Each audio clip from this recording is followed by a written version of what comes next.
All right, good afternoon and welcome to Virtual Face-to-Face with President Bruce Jarrell. I'm Alex Lukowski, AVP of Communications. Without a doubt, the campus of the University of Maryland, Baltimore is about the safest place in the city. Now, it's easy to fall victim to perception, of course, but as an institution of higher education, we know there is no substitute for the facts. The UMB Police Department releases those facts every year in the annual Clery Report. Now, the last report showed crime at UMB continued to fall by about 8.5%. Now, what does that mean, and how do we know our crime rate is really low? Well, last fall's report showed one robbery occurred on campus over the entire year. The rest of the city experienced 2,700. Same thing with aggravated assaults. There were two of those in that 12-month period at UMB compared to 5,400 across Baltimore. It's a big difference. Of course, there's no way to know exactly why so many, or so few, I should say, serious crimes are committed on our campus, particularly since we're in the middle of a city. But I don't think it's going to go out on a limb to credit most of that to the men and women of our police department and the way they go about their work, which according to their mission statement is by providing professional public safety services ethically and fairly through education, engagement, and collaboration. I know that sounds like, good boilerplate, but today we're going to hear about some very forward-thinking and apparently effective programs that really do change the environment and engage and collaborate with not only our campus community, but also the people who live, work, and even just pass through our part of the city. Now, effective policing is about much more than crime, of course. It's about being agents of positive change in our greater community and building relationships and trust to be effective in that role. A key part of that effort is UMBPD's Community Outreach and Support Team, or COAST. Now, since COAST's founding in 2018, the team has been honored with significant awards each year. The Governor's Award for Outstanding Proactive Crime Prevention in 2019, an award from the Maryland Chiefs of Police Association for exceptional police performance in 2020, the International Association of Chiefs of Police Leadership in Community Policing Award in 2021, and another Governor's Award for Crime Prevention, this time in collaboration with our School of Social Work just last year. And of course, honors are fine, but they're far less important than the impact of the work. The Law Enforcement Assisted Diversion, or LEAD program, redirects people arrested for low-level drug crimes away from possible jail time and into treatment, connecting them with case managers and other health services. We all know our comfort canines who lend support to people in times of crisis or communities impacted by violence and to victims of tragedy or those suffering with depression.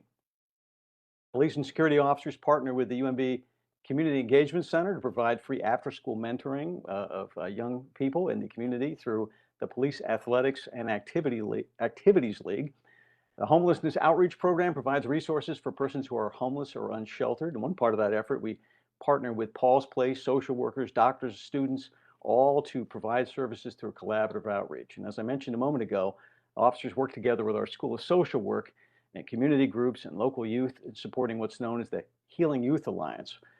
And most recently, you may have read or seen on the news the work of the Utah Street Initiative, another team up with the School of Social Work, along with the Sons of Phoenix and the Peace Team. They connect people, often returning citizens, with the services they need, things like drug treatment services, vocational training, things that very often involve a lot of red tape, a lot of bureaucracy just to get connected. And not everyone has the wherewithal to navigate.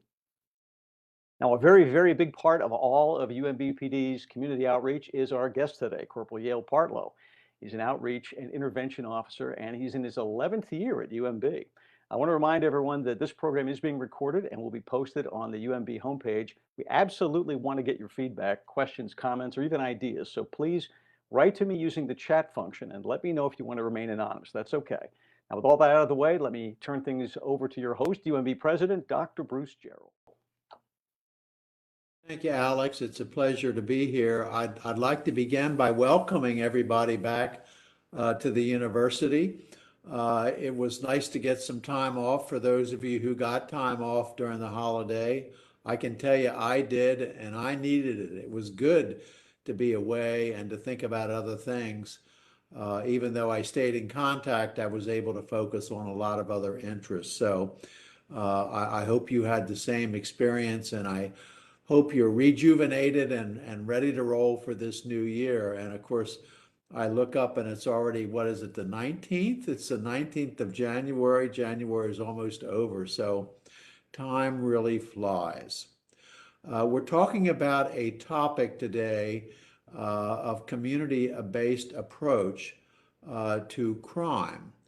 But before we get to Corporal Partlow, let me simply say that this is one component of many components at UMB that are intended to interact with the community, to work with our neighbors in a collaborative way, to understand what they need to be successful and to try to help them be successful. So this one component we'll hear more about now.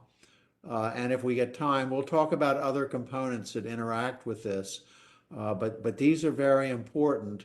They're important things for our wonderful city and state, but they're also really important things to our university to make sure that we're in the middle of this. And I had the great pleasure of being at the inauguration of our new governor yesterday, and there's a lot of excitement, particularly about his commitment to the city of Baltimore and how he wants to help address crime, but also make Maryland a much more welcoming and innovative state. So today we have Corporal Yale Partlow, who's been with our police force for some time. And what I'd like to do is to begin by asking Corporal Partlow if he would simply talk about how he got to be in this position, a little bit about his background, and what was it that attracted you to be in this kind of position. So, Yale? Well, firstly, I could say thank you for having me, Dr. Jarrell. Also would like to thank Senior Vice President Don Rose and Assistant Vice President Chief Leon for all of your ongoing support in our endeavor. I arrived here, strangely enough, a series of odd events. I was born and raised in Baltimore City. Spent a number of years traveling, but returned to start nursing school.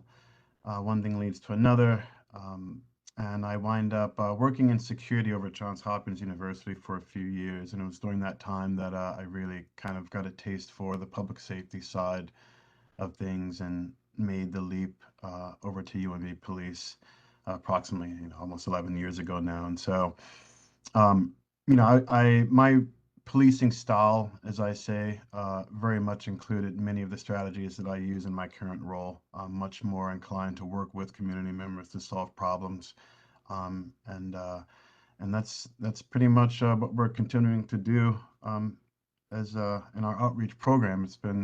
We've learned a lot these past 5 years. It's been highly productive. And you're about to finish a psychology degree, which will certainly complement this kind of job. So kudos to you for following that path. I'm sure psychology will be useful for this. Thank you very much.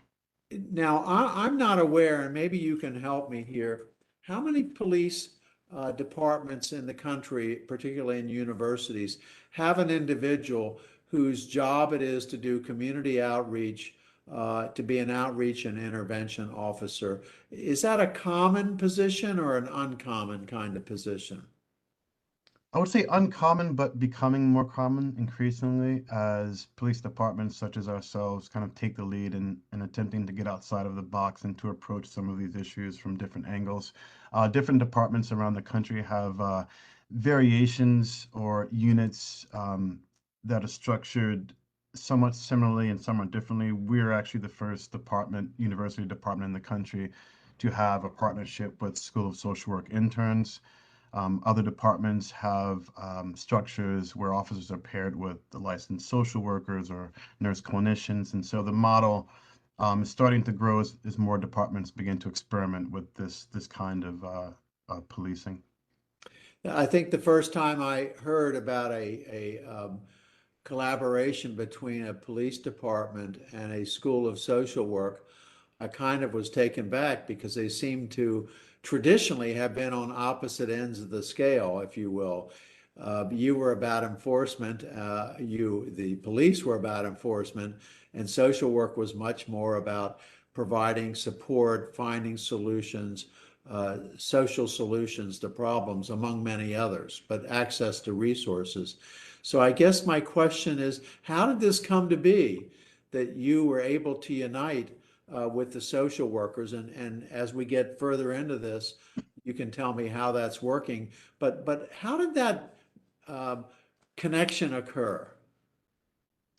Well, I think this project was very much born out of necessity. When we first started, we're really working from scratch in terms of how to do this, and so we've really had to learn a lot and build this program from the ground up. And one thing that we've learned since the beginning was that we needed a bit more capability. So in the beginning, in the formation of our unit, we initially were working with only one service provider in the city, and that was the Law Enforcement Assisted Diversion Program operating here in our footprint.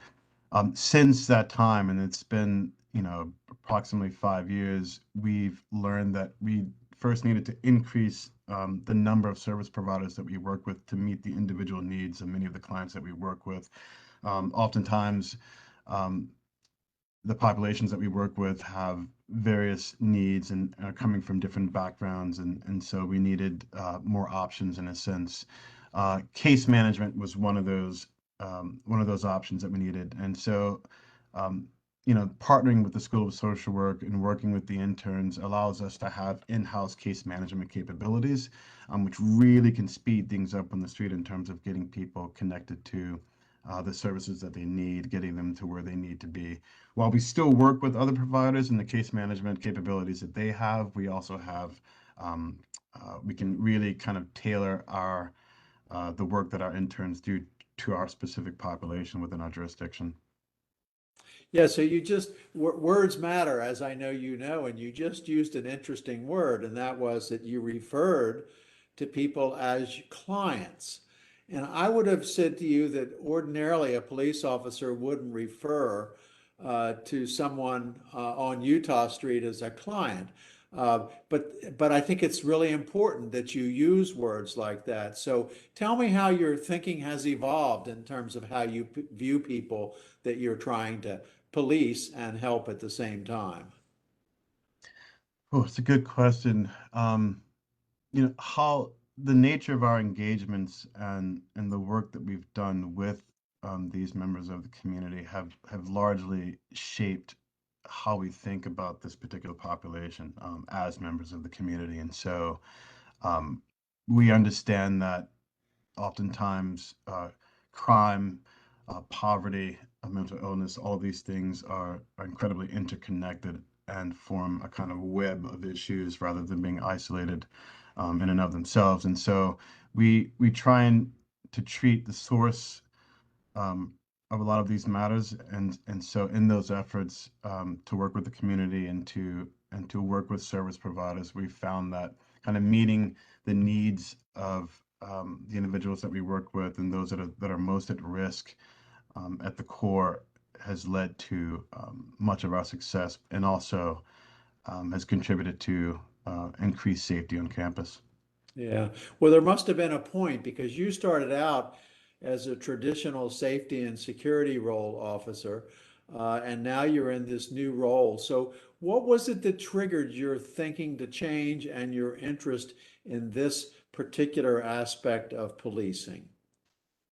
Well, I think, and as is the case with many officers today, we understand that many of the problems that we're facing or the calls that we're responding to, a lot of these problems can't really be solved by arresting our way out of the problem. It's time for us to really get outside of the box and to think about what else we could be doing as officers with all of the power and discretion that we have um, to affect some sort of change in a positive way that's perhaps in a less punitive manner and has the capacity to change things for the better in ways that perhaps they weren't done in the past. But it is still considered by many pretty unorthodox experiment that we're trying. But I think as with the successes that we've been having, it's been a surprise to many that the strategies we use do work and are effective and can in fact reduce crime and make these areas much more safe. Well, what's the best example of that you can give of how these effective methods result in good safety for an area and improvement. Do you have a great example? Yeah, quite a few actually. So, there's a significant number of the individuals that we work with suffer from substance use disorder, which oftentimes, particularly when coupled with their unsheltered status, can lead to a number of subsistence-related crimes, like to support their struggles. And so, by engaging with these individuals and connecting them to treatment centers or the most appropriate service providers, housing, transitional housing, permanent supportive housing, we in effect we kind of get ahead of the problem. Like so, by meeting the core needs of this individual, if we can connect them and get them to a better place, then perhaps they're less likely. And what we've seen is that they are less likely to engage in some of these activities that result from the things that they're struggling with. So this is even before any crime has been committed. And that's been the real breakthrough, is that connecting with folk and kind of building rapport and building trust and really finding out what the needs are.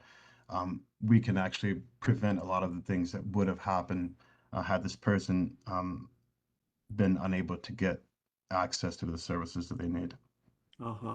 And of course, you're on the UMB campus. So is this for people who are on the campus, for people who are just off the campus, in the MLK median? So who exactly does this get applied to?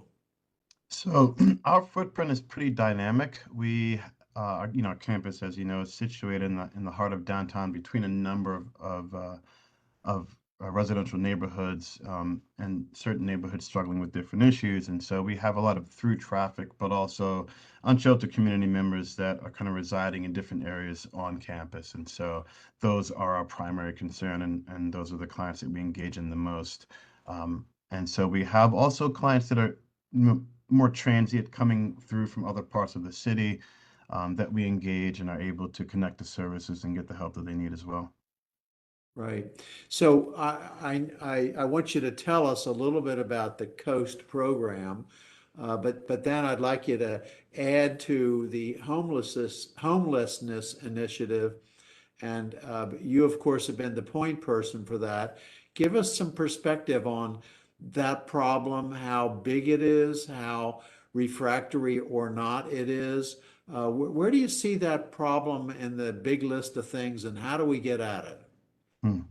That's a huge question, a very good question. So it's what I've learned over the years is that this is a much more complex issue than we initially thought. It involves a lot of moving pieces, and in terms of solving this issue, requires a lot of participation and moving parts from all sectors of our city, both governmental and non-governmental. And so housing is an issue, funding for housing, treatment centers, shelter, physical space for sheltering individuals. A lot of these things are combined to create a pretty dynamic problem that we're working as hard as we can with others in partnership with other organizations to tackle.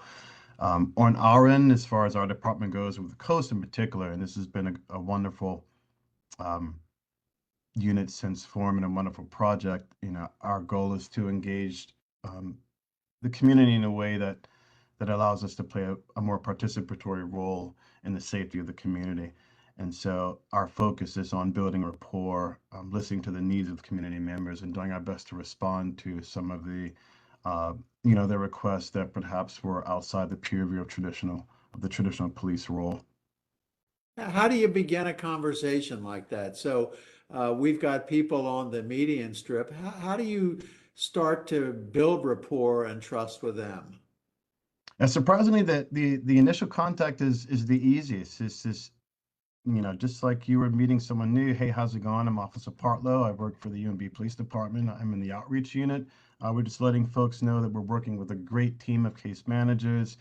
We don't know what your situation is. We don't like to assume, but this is what we have to offer. These are the case managers' capabilities, and these are the locations, and this is how you access us. And entering like that, there's an immediate, always an immediate response, and it's pretty much always a request on the part of the client for something that we've mentioned. And so that's the lead in. Now, once we connect the person to that provider and that provider follows through and actually comes through with whatever the person needed, then the trust increases. So now the individual sees that, okay, we can actually deliver. And then the word spreads very quickly in the street. And so we have now individuals coming to our police station, asking to speak with our outreach, representative and request for services, and that's kind of how it happens. Um, so yeah, it's fun. You would think it would be the other way around, where the initial kind of contact and rapport building is difficult. It's actually the difficulty comes later, in the when trying to make certain things happen, such as housing and things like that that require greater forces than us, or require for us to work more diligently with the city or Mayor's Office of Homeless Services or other organizations to try and accrue funding for some of the things that tend to be drying up at this time. Right. I realize that many of these are one-off cases. Do you have any good examples of good outcomes?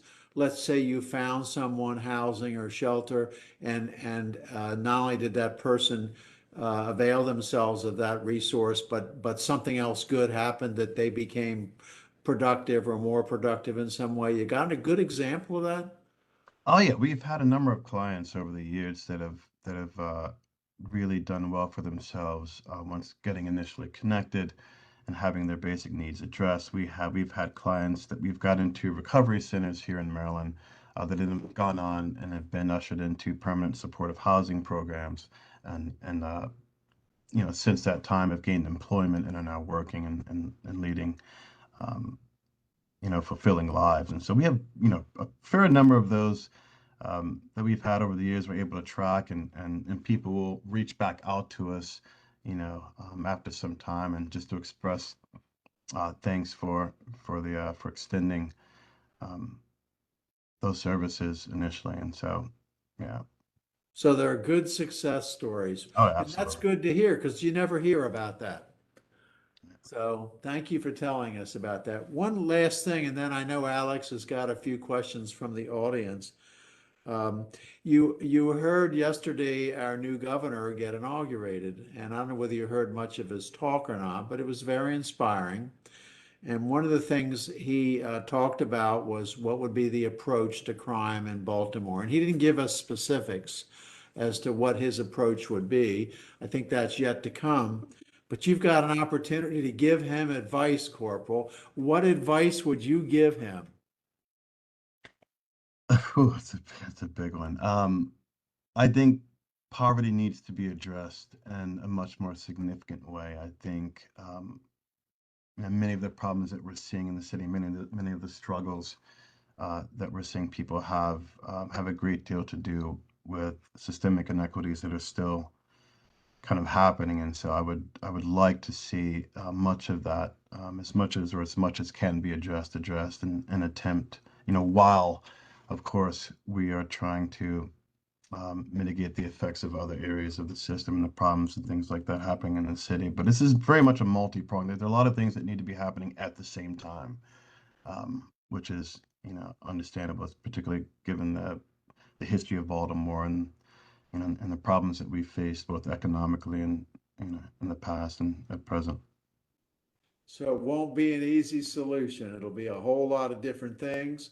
A whole lot of different things. And I think one of the things the governor has said was that it's going to require teamwork. It's going to require all of us pulling together on this, that it's not a one-man show by any means. Many of us will have to contribute in various ways. So I look forward to hearing more about that. Alex, you got a couple of questions there, do you? Absolutely. And I suspect, once we get to talking with the audience, we'll get even more. Let's start with the basics. One of our audience members wants to know, what area does the university consider its jurisdiction? I think the three of us here, we know what that is, but it'd be good if you could describe that. And is there a way to ask the university police to patrol an area more closely or more frequently? Right, so we have concurrent jurisdiction with BPD. We have a Clery boundary, that a perimeter around the campus that extends from about Utah over to Poppleton, east-west, and then north-south Washington up until about Saratoga. And so, but depending on what's happening, and depending on who needs assistance and where they are, we're certainly willing to assist BPD wherever we can outside of that boundary. As far as reaching out, you know, citizens, students, staff, faculty are always encouraged to contact our police department for any issues or concerns that they might have, any request for attention to be paid to certain areas, depending on what's going on. Um, we're always looking to improve safety on campus, and that absolutely requires the input and the feedback of those who are here. How about that corridor on Utah Street where all the transportation lets out and the safety there? What kinds of things are you doing there to sort of add a corollary to that question? So our department now has additional officers on that corridor that patrol that corridor regularly. In addition to the Baltimore City Police Department officers that are also routinely stationed on that corridor, we also are aware that MTA Police also has units operating in that area. So that's it's one of those areas that we've been able to kind of slowly but surely increase the safety in that area by working with other departments. Alex? All right, I have one more anonymous question. A member of the audience writes, I used to work for the city way back when. I think it was Mayor Dixon hired Commissioner Bielefeld. I don't know if that's spelled right, but Bielenson. I thought it was Bielenson. Yes, right. And everyone was really excited about how he was all about community policing. How did that go? Did those successes get measured? And what did the measures show about the effectiveness of community policing? Or perhaps the commissioner wasn't there long enough. And I guess it raises the question, how do you measure? You have anecdotes, but how do you really measure the effectiveness? Because in some ways, you're trying to prevent something from happening. Very difficult to demonstrate, right? Yeah, I think they're different depending on which aspect we're talking about. Certainly I'm not aware of the of how Baltimore City measured their efforts. For us, we have different measures that we use in terms of who we're able to get referred, who we're able to get off the street, community feedback on some of the neighborhood associations that are here. We rely a lot on our community members, residents in the area to for input on how we can improve our efforts or what efforts have been shown to be effective versus non-effective. And also, with regards to the types of crimes that we've been able to reduce through our efforts with certain populations. And so I think it depends on what you kind of want to know. It's how it'll depend on what we look at. The kind of information that we're trying to acquire will pretty much be dictated by which area of outreach we're talking about. You are measuring your effectiveness on Utah Street with Dr. K. Can you tell us a little bit about those measures? Oh, absolutely. So in partnership with the Utah Resource Center, the case management staff there, and working with them, we've been able to, we've gauged about 635 individuals there since up and running. They've had 110 job placements. They've been able to acquire vital documents, necessary vital documents for about 80 clients, 50 drug treatment places, and about 168 basic living supplies for many of the clients that come through. And so that's becoming a very robust resource for many of the individuals in this area. Like I said before, word tends to spread quickly, around here. So, and their ability to really come through and deliver the services that they're offering has been a huge part of that success.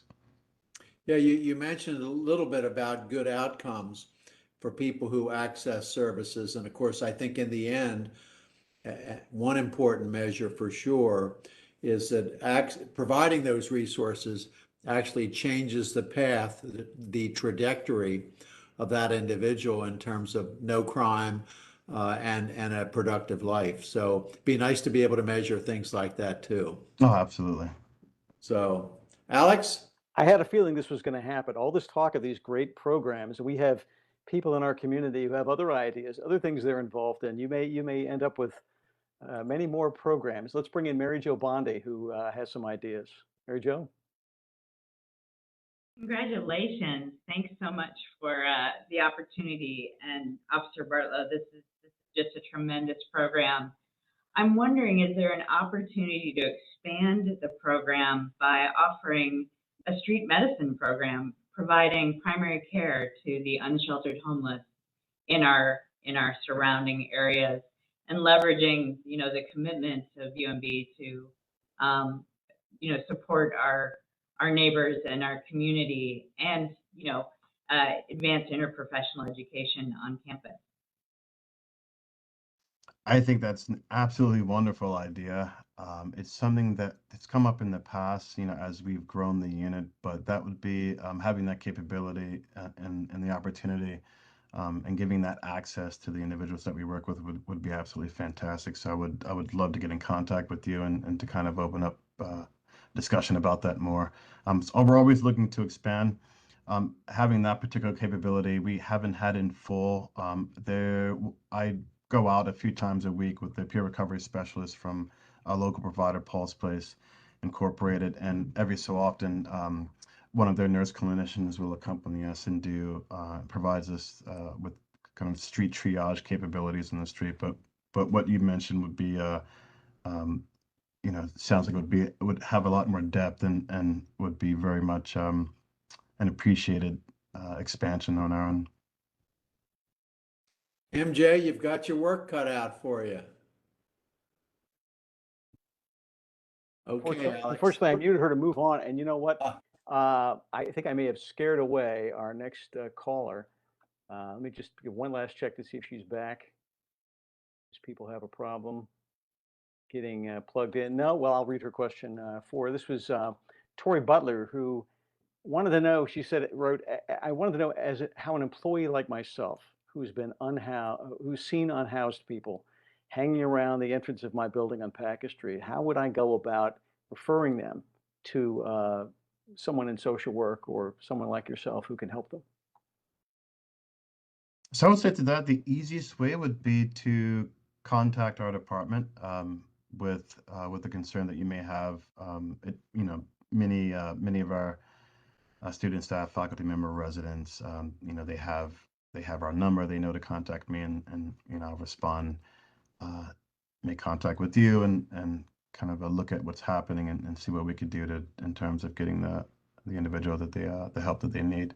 But so that would be my first recommendation. Second recommendation, if you're on PACA, you're pretty much in very close proximity to the Utah Resource Center, which has, again, case management capabilities and a robust staff. And so they're right there on 9 North Utah. It's been an invaluable resource for us. But either can contact me directly or just pop into the Resource Center and let them know what you have, and we'd be happy to help. I know you just said 9 Utah. Can you give us a little better idea of where that is? Oh yeah, so if you're familiar with the Red Boat restaurant right there in that block, or this directly across the street from the main entrance of the Hippodrome, it has a gold and black awning in the window. It says Sons of Phoenix, and yeah, that would be the location. And while you're on that topic, why don't you talk about who are the Sons of Phoenix and the other groups on Utah Street that you work with, and what do they do and what do you do, and how does that relationship work? Yeah, so of course, with the help of Dr. Kyla Leggett Creo has been a huge part of this process. The Sons of Phoenix are an organization that was started by a group of returning citizens who simply wanted to give back and to help many of the folk that are struggling out there kind of get to a better place. And so Sons of Phoenix, also in partnership with the Peace Team, peace team is also works on the corridor and engaging individuals trying to build rapport and to work towards the reduction of violence in that area. And so it's very much a collaboration.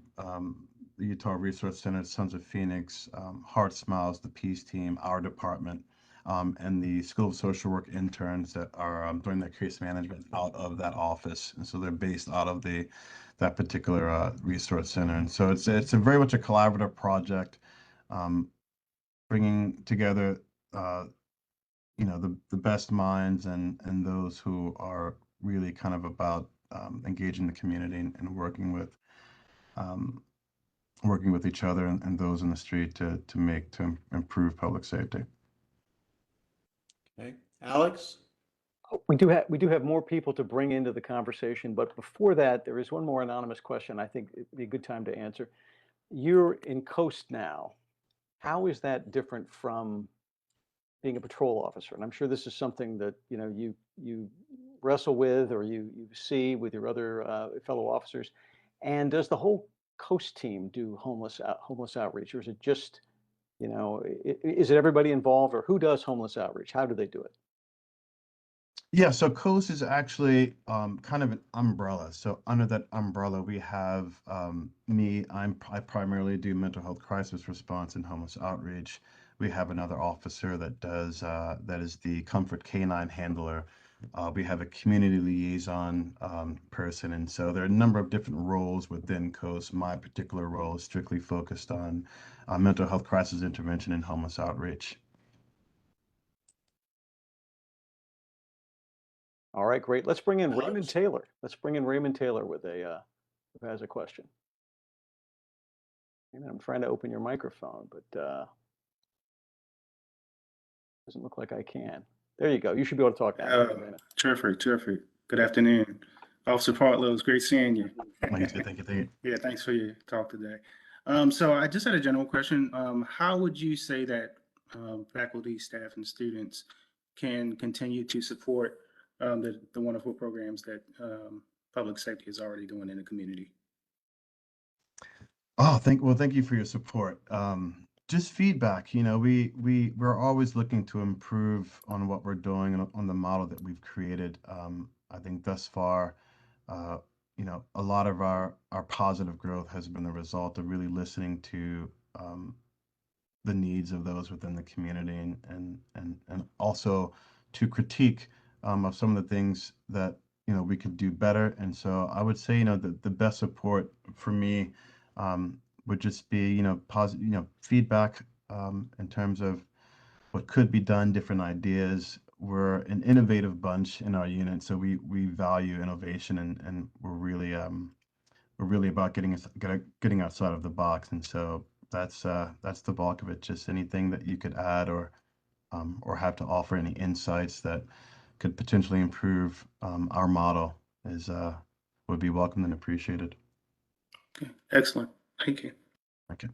Alex? We can't hear you, Alex. Somebody always has to be muted. It's a rule of every meeting, isn't it? Today it was me. You're talking, you're getting into many different areas here, including sort of environmental justice. So I want to bring in Wei Ming Dariotis, who has something to say about that. Wei Ming? Forum. Hold on, you may have two open. I'm going to open your other mic. Hold on. We've got... Nope, that didn't work. Go ahead, Wei Ming. Let's try. Can you hear? No, it's still not going. You have another, I think you have another device. I see you're registered with another device there. Maybe if you can mute whatever other device that is. It might be your phone or an iPad or something, but that's what's causing. If you can mute that, you go ahead and ask your question.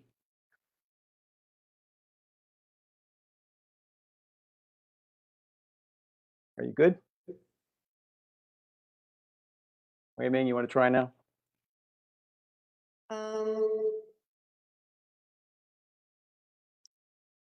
I'm going to now go. Now I took out your other, whatever other device you had. Go ahead, Wei Ming.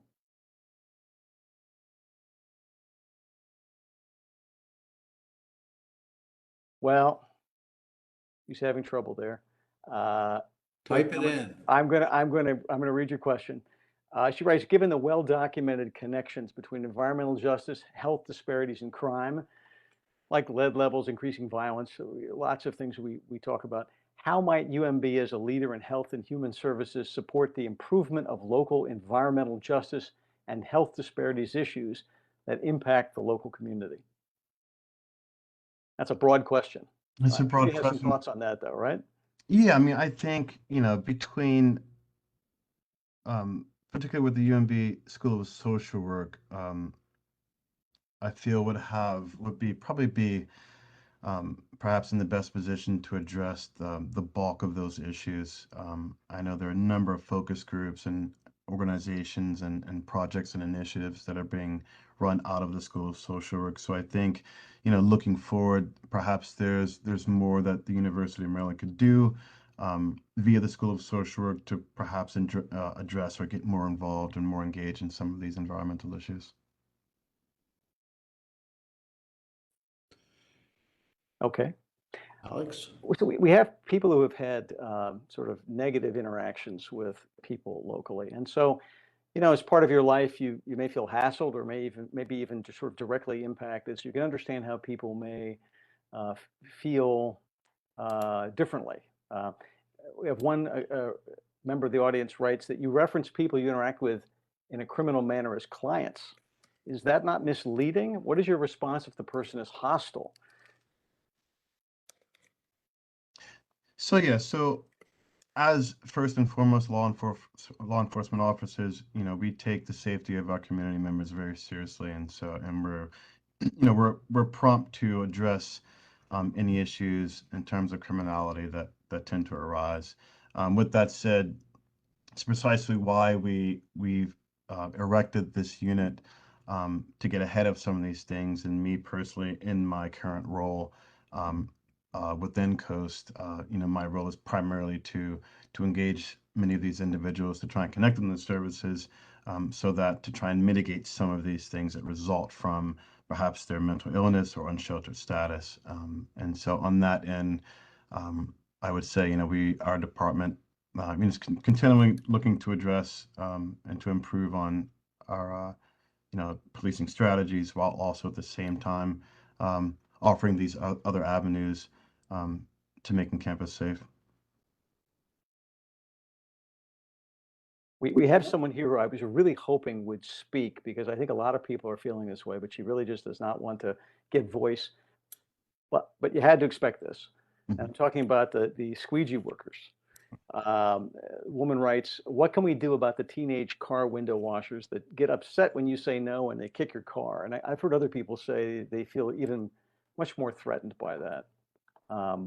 What's going on with that? What's the status of that right now? And what is the role of the police in that? So our department in particular, I know we haven't had a lot of interactions or contact in terms of the squeegee boys, and that's just primarily based on there isn't a ton of that happening within our jurisdiction.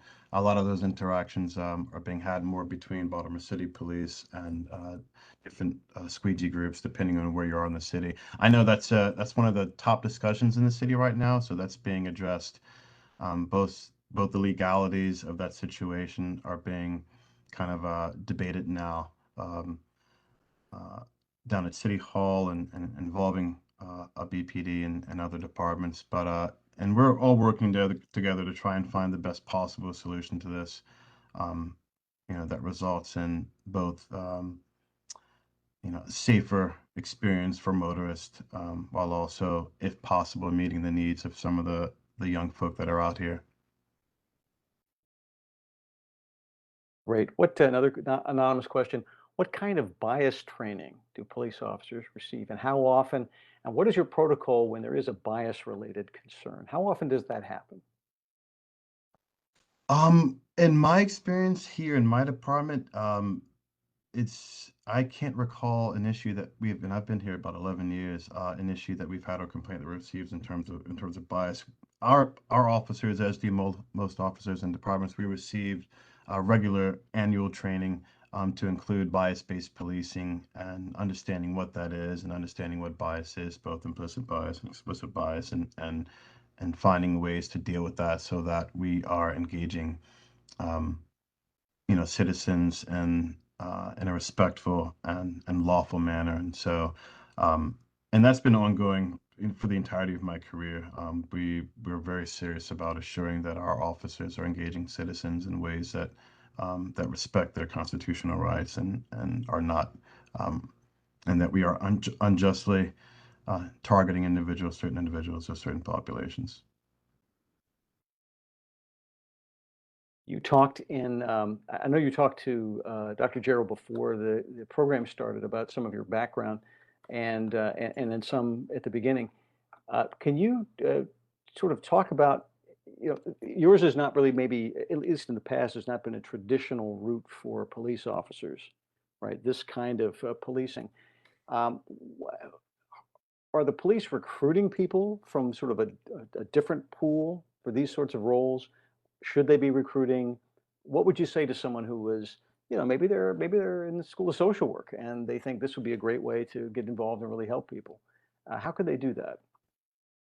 Yeah, it's an interesting role given given the traditional role of policing and looking at um, what we're trying to do in terms of redefining that role, or in the least expanding that role and thus expanding the capabilities of what police can and should be doing. And so it's interesting being working in a law enforcement capacity, but also more so working as we do in more of an outreach and intervention capacity. It's been surprisingly,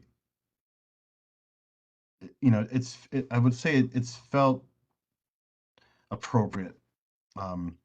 Remember earlier you mentioned, Dr. Joe mentioned that traditionally, social workers and police are seeing as on the opposite ends of the spectrum.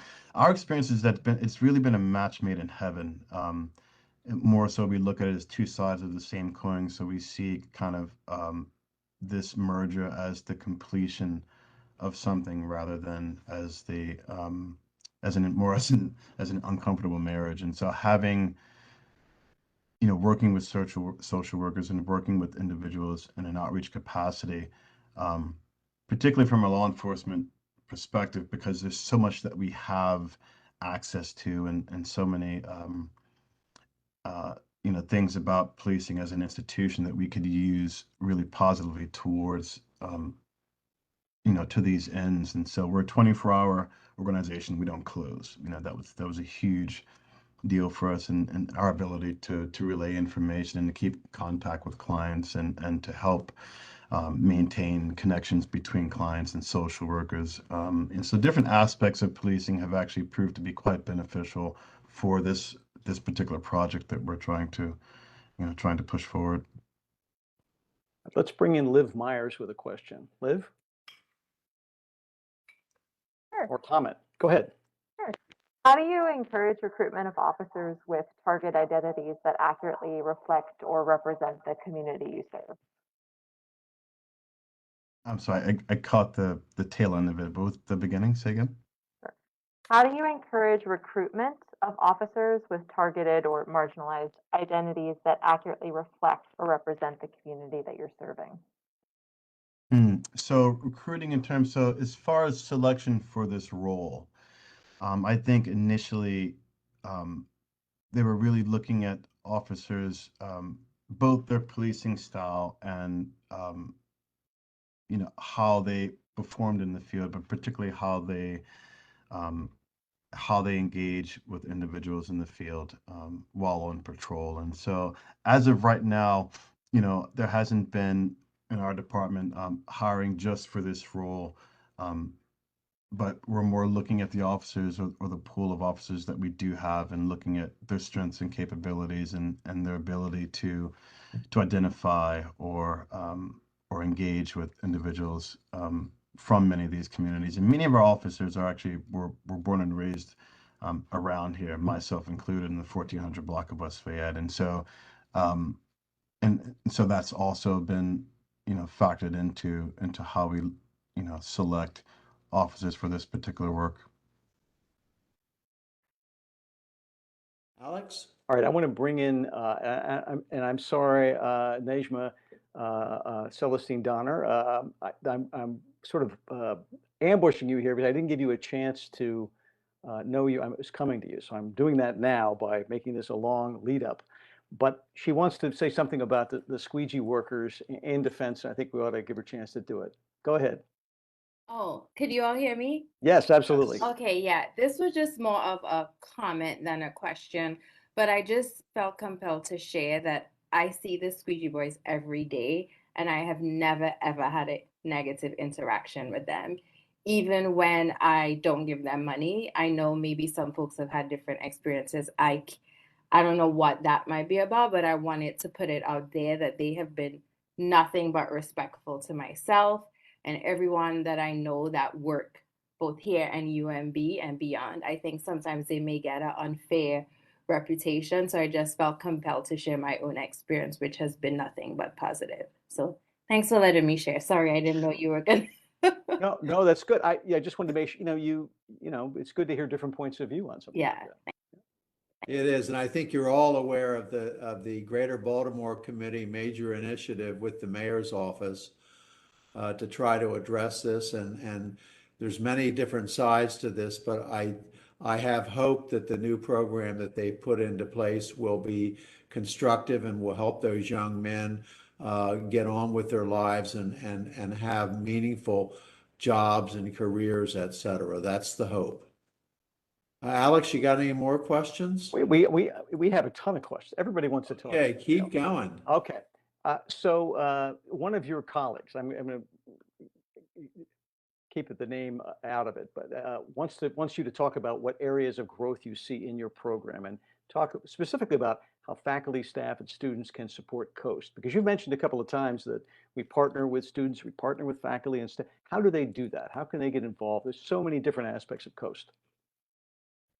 Yeah, there is. I think, in terms of outreach and crisis intervention, we are looking at a number of improvements, structural improvements or expansions in ways that we could increase our ability to reach more or to do more for those struggling, particularly with untreated mental health issues. And so, as far as students and staff, we're always looking to create partnerships depending on, on the capabilities of the individual that would like to take part. Other than positive feedback, would be to, if there's an idea that a student or staff member or faculty member has in terms of a resource that a particular school has that could be offered. I know that there's been talk with those over the School of Medicine and the School of Dentistry in terms of perhaps some ways of other services that we could utilize there, that giving folks access to some of those services. So I was doing, emailing or calling with suggestions, and we're always happy to reach out and get in contact with folk about ideas that they may have and suggestions for ways of contributing. Thanks. And let me add, we don't have time to talk about this today, but there is a major campus initiative to take a look at how we can be more effective, and I mean that in the positive way, around the perimeter of the campus, as well as more activity in West Baltimore, again, toward working with that community, providing the types of things that they need. I would hope that that would bring opportunity for students, faculty, and staff to participate as well. Perhaps in the future, we'll have another face-to-face session on this as it gets more fully developed. Alex, it looks like to me we got time for one, maybe two more questions. And maybe this might be a quick one. I want to bring in Saifa Pool, who wants to comment on what Nejma said about the squeegee workers. Saifa? Yes, hi. Thank you for allowing me to speak. I just want Dr. Jarrell answered kind of the question or my comment that I wanted to make about the teenagers and washing the windows. And I was just going to recommend that we do some kind of programs or curfew or, something like that. But the reason I asked that question is because with my interaction, I was on MLK And I had to run the red light because they were kicking the car. So I just went through the red light in order to get away from them. But it always, whenever I stop at a light, I always roll the windows up, even the people, panhandling or the window washers. So in my experience, it wasn't a good experience. And, but I was just wondering what could be done about that. But Dr. Jarrell, you answered the question. Thank you. Okay. And I'll just add, someone else in the audience suggests, I think this is great advice. If you just look at them as people, look at them as a person, shake your head politely, they'll generally leave you alone. I mean, I think that's true in life everywhere. If you treat people with a kind of respect, they tend to respond. Maybe you think I'm naive, but it seems to work. Okay, last question, Alex. Well, we had someone mentioned a Project Numa. Do you know about this, Project Numa? I haven't Oh, well, I wish the person was still there, because I'd love to have her talk about it. So it's a group that's doing great work to address workforce development with the squeegee workers. Oh, that's great. It's fantastic. Yeah, well, do you have the spelling on that, or? It's PNEUMA, Project Numa. Gotcha. Yeah, I'm definitely check that out. Yeah, we're looking job placement, particularly in the area of youth, is something that we're increasingly are needing resources for as our youth population starts to increase. So, anyone that has any suggestions or familiar with or works with any organizations that that could be of help, we're always looking to expand the network of providers that we work with and individuals and organizations that are doing this work. So, so thank you all for the recommendations, and please feel free to reach out. Alex, any other parting pieces? I think there are just more comments, people echoing that they think it's a good idea to treat everyone in our community with respect, and applaud your efforts to, get a lot of people who are saying, it's a wonderful thing that we're out there. It's good for the city, it's good for the campus community, it's good for everyone. And so you're getting a lot of thank yous out there for your efforts. Thank you very much. Yeah, for anyone looking to kind of track our developments, you can follow us on social media at police.umb on Facebook, Instagram, or Twitter. So I'd like to add my thanks to that, Officer Partlow. This has been a very interesting hour, informative, lots of new ideas, and of course, you and the police department get great kudos for your many awards in this very innovative program, along with Dr. Kay and the School of Social Work. So I want to thank you for giving us your time. This has been good, and I'm sure, Alex, will have a follow-up sooner or later. So with that, absolutely. Thank you for all being here, and Corporal, thank you especially. Thank you very much. All right. Bye-bye.